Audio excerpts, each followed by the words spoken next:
तो स्वागत है दोस्तों आर्यन मैथ्स एजुकेशन में। दोस्तों आज हम आप लोगों को एनसीईआरटी मैथ्स क्लास 9 का चैप्टर 1 जिसका नाम है संख्या पद्धति का प्रश्नावली 1.1 स्टार्ट कर रहे हैं। तो प्रश्नावली स्टार्ट करने से पहले आप लोगों को हम कुछ ऐसे महत्वपूर्ण बिंदुओं पर चर्चा करेंगे जो कि बहुत ही महत्वपूर्ण है। तो चलिए स्टार्ट करते हैं हम लोग। किन्हीं दो संख्याओं a तथा b के बीच परिमेय संख्याएं ज्ञात करने का सूत्र। किन्हीं दो संख्याओं a तथा b के बीच परिमेय संख्याएं ज्ञात करने का सूत्र। तो ज्ञात करने का सूत्र क्या होता है हम लोगों का? a + b/2 होता है। कोई भी दो परिमेय संख्याएं, ठीक है, यदि हम उसके बीच, ठीक है, कोई और परिमेय संख्या ज्ञात करना चाहते हैं तो इसके लिए सूत्र क्या होता है हम लोगों का? a + b/2 होता है। इसे हम लोग उदाहरण से समझ लेते हैं। एक और दो के बीच एक परिमेय संख्या ज्ञात कीजिए। ठीक है, एक और दो के बीच हमें एक परिमेय संख्या ज्ञात करना है। तो हमें सूत्र क्या हमें मिला है? a + b/2। तो a + b/2 बराबर 1 और 2, यानी कि 1 + 2/2, यानी कि a की जगह हम लोगों का क्या है? 1 है और b की जगह हम लोगों का क्या है? 2 है। तो 1 और 2 के बीच परिमेय संख्या ज्ञात करना है। तो 1 + 2/2 बराबर, यानी कि 2 1 3, तो 3/2। तो 3/2 का मतलब क्या होता है हम लोगों का? 1.5। तो यहाँ पे आप लोग ध्यान दीजिए कि 1 और 2 के बीच हम लोगों का क्या आता है? 1.5 आता है ना। तो इस प्रकार हम लोग कह सकते हैं कि 1 और 2 के बीच एक परिमेय संख्या 3/2 होती है। ठीक है, तो चलिए हम लोग आगे बढ़ते हैं और समझते हैं। किन्हीं दो दी हुई परिमेय संख्याओं के बीच अपरिमित रूप से अनेक परिमेय संख्याएं होती हैं। ठीक है, किन्हीं दो दी हुई परिमेय संख्याओं के बीच अपरिमित रूप से अनेक परिमेय संख्याएं होती हैं। जैसे मान लीजिए दोस्तों, हम लोग ऊपर निकाला कि 1 और 2 के बीच एक परिमेय संख्या, तो आप लोग 1 और 2 के बीच अनेकों परिमेय संख्याएं निकाल सकते हैं a + b/2 सूत्र के द्वारा। ठीक है, तो चलिए हम लोग प्रश्नावली 1.1 का पहला क्वेश्चन है उसको देखते हैं हम लोग। ठीक है, तो पहला क्वेश्चन है हम लोगों का, क्या शून्य एक परिमेय संख्या है? क्या शून्य एक परिमेय संख्या है? क्या इसे आप p/q के रूप में लिख सकते हैं, जहां p और q पूर्णांक है और q ≠ 0, अर्थात q 0 के बराबर नहीं है। ठीक है, चलिए तो हम लोग हल करते हैं। कह रहा है कि क्या शून्य एक परिमेय संख्या है? तो हाँ, शून्य एक परिमेय संख्या है, क्योंकि इसे हम लोग p/q के रूप में लिख सकते हैं। ठीक है, शून्य एक परिमेय संख्या है और इसे p/q के रूप में लिख सकते हैं। चलिए समझते हैं कैसे लिख सकते हैं। तो देखिए यहाँ पे आप लोग देखिए 0/3। ठीक है, 0/3 ये आप लोगों का p/q के रूप का है ना। ठीक, तो 0 में दोस्तों हम लोग किसी भी संख्या का भाग देंगे तो हमें क्या मिलता है? तो 0। तो 0 p/q के रूप का जब हो जाएगा तो वह क्या होता है हम लोगों का?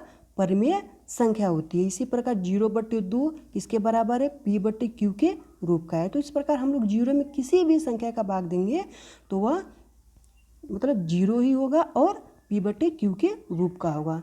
और इसका देखिए q ≠ 0, इसका मतलब जो इसका हर है 0 के बराबर नहीं है। यदि हर इसका 0 हो जाएगा तो वो संख्या परिमेय संख्याएं नहीं होंगी। तो चलिए आगे हम लोग दूसरा क्वेश्चन देखते हैं कि 3 और 4 के बीच, ठीक है, 3 और 4 के बीच 6 परिमेय संख्याएं ज्ञात कीजिए। दोस्तों मैंने एक फार्मूला बताया था आपको कि किन्हीं दो संख्याओं के बीच, ठीक है, किन्हीं दो संख्याओं के बीच आप लोगों को परिमेय संख्या निकालना होता है। तो इसके लिए फार्मूला होता है a प्लस बी बट्टे 2, ए प्लस बी बट्टे 2, ठीक है, a प्लस बी बट्टे 2। तो यहाँ पे 3 और 4 के बीच 6 परमेय संख्याएं, तो इस सूत्र से आप लोग अनेकों परमेय संख्याएं ज्ञात कर सकते हैं। तो चलिए हम लोग ज्ञात करते हैं 3 और 4 के बीच 6 परमेय संख्याएं, ठीक है। तो देखिए यहाँ पे हम लोगों का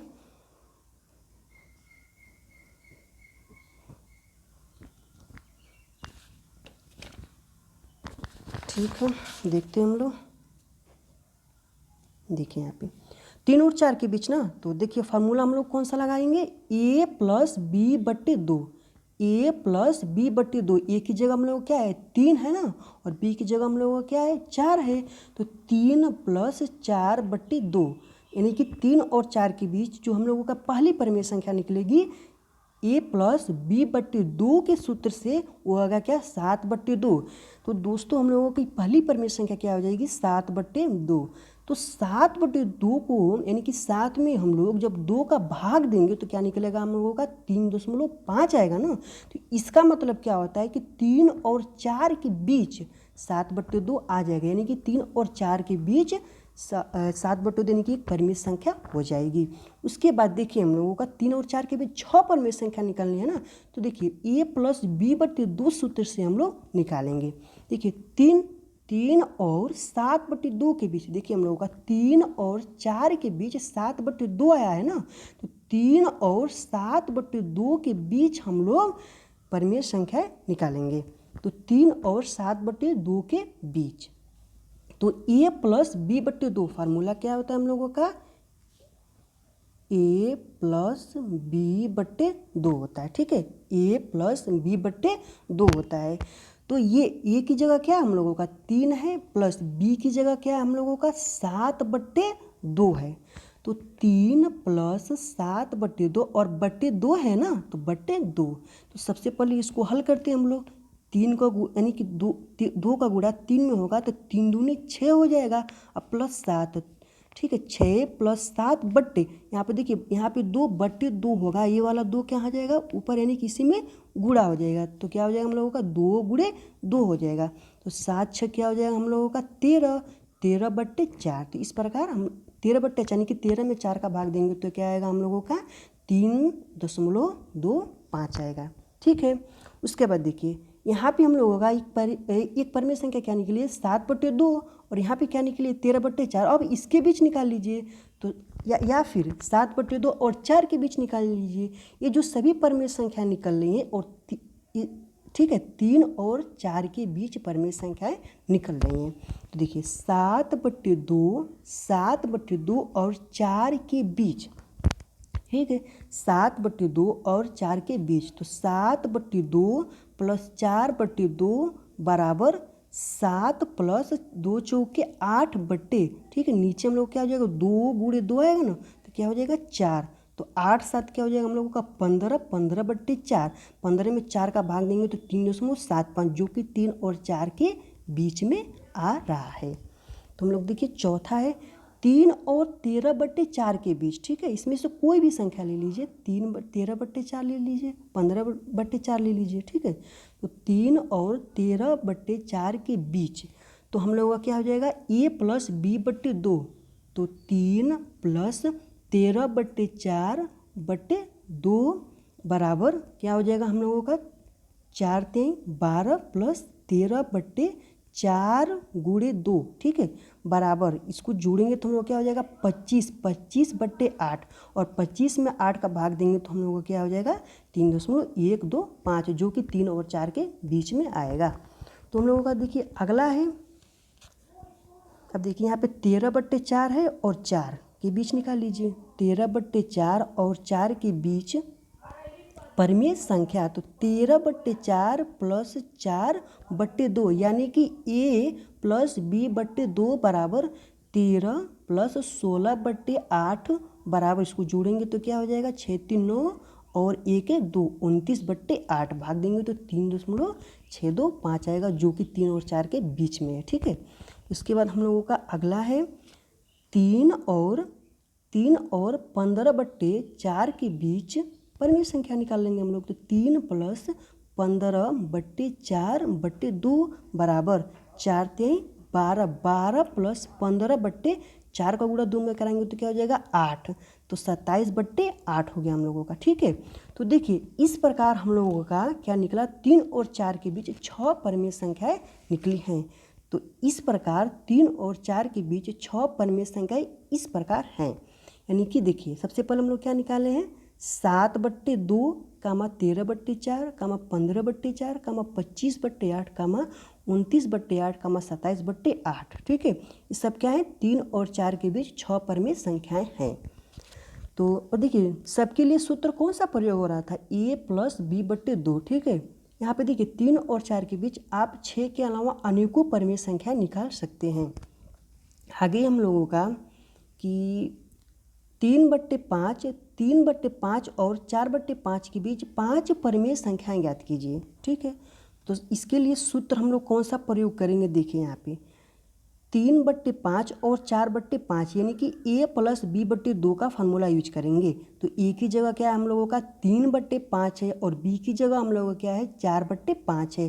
तो 3/5 + 4/5/2। ठीक है, यहाँ पे a की जगह क्या है 3/5 है, b की जगह क्या है 4/5 है और बट्टे 2। तो इस प्रकार हम लोगों का क्या हो जाएगा, देखिए यहाँ पे दोनों का हर क्या है बराबर है, तो 5 जब ले लेंगे उसके बाद नीचे 2 है तो 5 × 2, जब हर बराबर आता है तो अंश क्या होता है जुड़ जाता है, तो 4 3 क्या हो जाएगा 7, 7/10। ठीक, चलिए 3/5 और 7/10, देखिए 3/5 और 4/5 के बीच में 7/10 आया है ना, तो 3/5 और 7/10 जब निकाल लेंगे तो 3/5 और 4/5 के बीच में ही आएगा। तो चलिए निकालते हैं हम लोग 3/5 यानी कि a + b/2, 3/5 + 7/10/2 बराबर, देखिए इसका लॉसो यानी कि 5 और 10 का लॉसो क्या आएगा हम लोगों का 10 आएगा ना, 10/2। ठीक, अभी इसको ऊपर नहीं ले जा रहे हैं, इसको नीचे ही रखे हैं, 10/2। यहाँ पे क्या हो जाएगा 5 का 10 में भाग देंगे तो क्या हो जाएगा 2 हो जाएगा, 2 का गुणा 3 में कराएंगे तो क्या हो जाएगा हम लोगों का 6 हो जाएगा। तो 6 + 10 का भाग 10 में करेंगे तो क्या हो जाएगा हम लोग 1 हो जाएगा, और 1 का गुणा हम लोग 7 में कराएंगे तो क्या हो जाएगा 7 हो जाएगा। तो इस प्रकार 6 + 7/10/2, देखिए 6 + 7/10/2 है ना, तो यहाँ पे क्या हो जाएगा गुणा हो जाएगा, यानी कि 10 × 2 हो जाएगा बराबर 13/20 हो जाएगा। तीसरा है हम लोगों का 3/5 और 13/20, 3/5 और 13/20, तो 3/5 + 13/20/2 बराबर 5 और 20 का लॉसो क्या आएगा हम लोगों का 20 आएगा ना। ठीक है, तो 5 का भाग जब हम लोग 20 में करेंगे तो क्या आ जाएगा 4 आ जाएगा, और 4 का गुणा 3 में कराएंगे तो क्या आ जाएगा हम लोगों का 12 हो जाएगा, और 20 का भाग जब हम लोग 20 में देंगे तो क्या हो जाएगा 1 हो जाएगा, और 1 का गुणा जब हम लोग 13 में कराएंगे तो क्या हो जाएगा 13। तो इस प्रकार 12 + 13/20 हो जाएगा हम लोगों का बट्टे 2। इसको जोड़ेंगे 13 और 12 को तो क्या हो जाएगा 25/20, और 2 यहाँ पे क्या आ जाएगा 20 × 2। ठीक है, 20 × 2 बराबर 25/40। तो इस प्रकार हम लोगों का 3 परिमेय संख्या निकल गई, उसके बाद 2 परिमेय संख्या और बची हैं। तो चलिए उसको निकालते हैं हम लोग। तो देखिए हम लोगों का क्या निकला था 25/40 निकला था ना, तो देखिए यानी कि 3/5 और 25/40 के बीच निकालेंगे। ये सब किसके बीच निकल लेंगे 3/5 और 4/5 के बीच निकल लेंगे। तो 3/5 और 25/40, इसके लिए फार्मूला क्या होता है a + b/2, बस वही फार्मूला है a + b/2, a + b/2। आप उसी फार्मूले से किन्हीं 2 परिमेय संख्या, हाँ ठीक है, किन्हीं 2 संख्याओं या फिर 2 परिमेय संख्याओं के बीच आप लोग परिमेय संख्या निकाल सकते हैं, अनेकों परिमेय संख्याएं निकाल सकते हैं। तो a अर्थात 3/5 + b अर्थात 25/40/2। तो इसको जब हम लोग हल करेंगे तो क्या हो जाएगा, देखिए 5 और 40 का लॉसो क्या होता है हम लोगों का 40 हो जाएगा। ठीक है, 5 का 40 में भाग देंगे तो क्या हो जाएगा 8 हो जाएगा, 8 का गुणा 3 में कराएंगे तो 8 × 3 = 24 हो जाएगा, प्लस 40 से 40 का भाग 40 में देंगे तो 1 हो जाएगा, 1 का गुणा 25 में कराएंगे तो क्या हो जाएगा 25। तो इस प्रकार क्या हो जाएगा हम लोगों का 24 प्लस 25/40/2, ठीक है। तो 49, ठीक है, इसको जोड़ेंगे तो क्या हो जाएगा 49/40 को गुणे 2 हो जाएगा ना। यहाँ पे 2 कहाँ चला जाएगा, इसमें चला जाएगा। तो 40 गुणे 2 बराबर क्या हो जाएगा 49/80 हो जाएगा। तो इस प्रकार हम लोगों का 4 परिमेय संख्या निकल गई हैं 3/5 और 4/5 के बीच। तो इस प्रकार हम लोग 5वीं परिमेय संख्या निकालेंगे 3/5 और 49/80 के बीच, ठीक है। 49/80 तो क्या हो जाएगा हम लोग ए की जगह 3/5, बी की जगह 49/80। तो 3/5 प्लस 49/80/2, 80 और 5 का लॉस हो क्या हो जाएगा हम लोगों का 80 हो जाएगा। 5 का यानी कि 80 में हम लोग 5 का भाग देंगे तो क्या हो जाएगा 16, ठीक है। 16 को गुणा 3 में कराएंगे तो 16 3 48 प्लस 80 का भाग 80 में करेंगे 1 आ जाएगा, 1 का गुणा 49 में करेंगे तो 49। तो 48 प्लस 49/80/2, इस प्रकार हम लोगों को क्या हो जाएगा 97/80 गुणे 2 बराबर 160, ठीक है। चलिए इस प्रकार 3/5 और 4/5 के बीच 5 परिमेय संख्याएं 7/10, 13/20, 25/40, 49/80, 97/160 होगा, ठीक है। आप लोग a + b/2 से जब निकालेंगे तो आप लोगों का अलग भी आ सकता है, ठीक है। अनेकों निकल सकते हैं, आप अलग भी निकाल से चेक कर सकते हैं। चलिए हम लोगों का चौथा क्वेश्चन है, नीचे दिए गए कथन सत्य है या असत्य, कारण के साथ अपने उत्तर दीजिए, ठीक है। चलिए हम लोग कारण के साथ उत्तर देंगे और समझेंगे भी।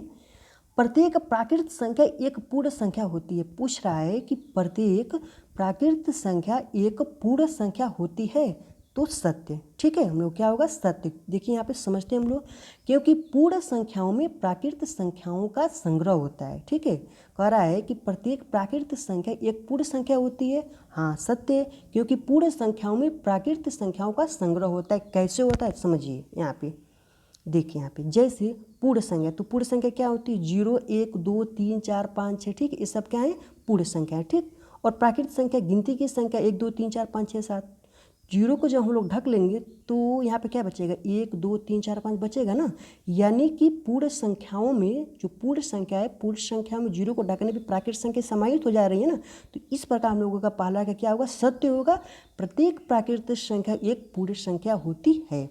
तो आगे हम लोग दूसरा देखते हैं, चौथा का दूसरा है, प्रत्येक पूर्णांक एक पूर्ण संख्या होती है। कह रहा है प्रत्येक पूर्णांक एक पूर्ण संख्या होती है, असत्य, ठीक है, असत्य। उदाहरण के लिए ऋणात्मक संख्याएं कभी पूर्ण संख्या नहीं हो सकती, ठीक है। ऋणात्मक संख्याएं कभी पूर्ण संख्या नहीं हो सकती। वो पूर्णांक तो हो सकती हैं लेकिन पूर्ण संख्याएं नहीं हो सकती हैं। चलिए आगे हम लोग देखते हैं, प्रत्येक परिमेय संख्या एक पूर्ण संख्या होती है। प्रत्येक परिमेय संख्या एक पूर्ण संख्या होती है, नहीं, असत्य है, ठीक है, असत्य। क्योंकि जैसे मान लीजिए कोई भी संख्या है p/q के रूप का है तो वो परिमेय संख्याएं होती है। जैसे मान लीजिए 3/2, 1/2, 5/2, ठीक है, 7/6, ठीक है। ये सब क्या है हम लोग की परिमेय संख्या है, लेकिन एक पूर्ण संख्या नहीं है, क्योंकि उसको भाग देंगे तो वो दशमलव में कुछ करके आएगा। तो इस प्रकार हम लोगों का प्रत्येक परिमेय संख्या एक पूर्ण संख्या नहीं होती है, ठीक है दोस्तों। तो ये था हम लोगों का संख्या पद्धति 1.1 का पूरा हल, ठीक है। तो मिलते हैं दोस्तों अगले वीडियो में। यदि आप लोगों को ये वीडियो पसंद आए तो लाइक कीजिए और अपने दोस्तों को शेयर कीजिए। और अभी तक आप लोगों ने इस चैनल को सब्सक्राइब नहीं किया है तो चैनल को सब्सक्राइब कर लीजिए। तो दोस्तों मिलते हैं नेक्स्ट वीडियो में। Thank you.